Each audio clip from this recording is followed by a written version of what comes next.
നല്ല നാടൻ വറുത്തരച്ച വറ്റമീൻ കറി ഉണ്ടാക്കി നോക്കിയാലോ.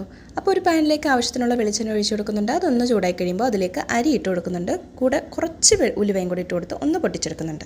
ഇനി നമ്മുടെ തേങ്ങയും കൂടി ഇട്ട് കൊടുത്ത് ഒന്ന് മിക്സ് ചെയ്തിട്ട് അതിലേക്ക് വെളുത്തുള്ളിയും കൊച്ചുള്ളിയും കൂടി ഇട്ട് കൊടുത്ത് നന്നായിട്ടൊന്ന് മിക്സ് ചെയ്തെടുക്കുന്നുണ്ട്.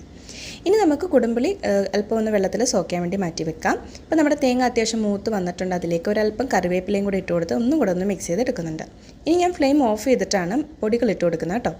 മല്ലിപ്പൊടിയും കാശ്മീരി ചില്ലിയും മഞ്ഞൾപ്പൊടിയുമാണ് ഇട്ട് കൊടുക്കുന്നത്. ഇനി അതിലേക്ക് കുറച്ച് പെപ്പർ പൗഡറും നോർമലായിട്ടുള്ള കുറച്ച് എരിവിന് ആവശ്യമായിട്ടുള്ള മുളക് പൊടിയും കൂടി ഇട്ട് കൊടുക്കുന്നുണ്ട്. എന്നിട്ട് നന്നായിട്ടൊന്ന് മിക്സ് ചെയ്തിട്ട് തണുത്ത് കഴിയുമ്പോൾ അരച്ചെടുത്ത് മാറ്റി വെക്കാം. ഇനി നമുക്ക് ഒരു ഇടിക്കല്ലിലേക്ക് ഒരു കഷ്ണം ഇഞ്ചിയും വെളുത്തുള്ളിയും കൂടി ഇട്ടൊന്ന് ചതച്ച് മാറ്റി വെക്കാം. ഇനി നമ്മൾ തേങ്ങ നന്നായിട്ടൊന്ന് അരച്ചെടുത്ത് മാറ്റി വെക്കുന്നുണ്ട്. ഇനി ഒരു പാൻ വെച്ച് അതിലേക്ക് വെളിച്ചെണ്ണ ഒഴിച്ച് ഉലുവ ഇട്ട് കൊടുത്ത് നന്നായിട്ടൊന്ന് പൊട്ടിച്ച് കഴിഞ്ഞ ശേഷം കൊച്ചുള്ളി ഒന്ന് മൂപ്പിച്ചെടുക്കുന്നുണ്ട്. ഇഞ്ചിയും വെളുത്തുള്ളിയും പേസ്റ്റ് ഇട്ട് കൊടുക്കുന്നുണ്ട്.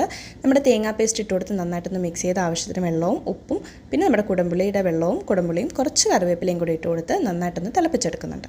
ഇനി തിളച്ചതിലേക്ക് നമ്മുടെ മീൻ കഷ്ണങ്ങൾ ഇട്ട് കൊടുത്ത് നന്നായിട്ടൊന്ന്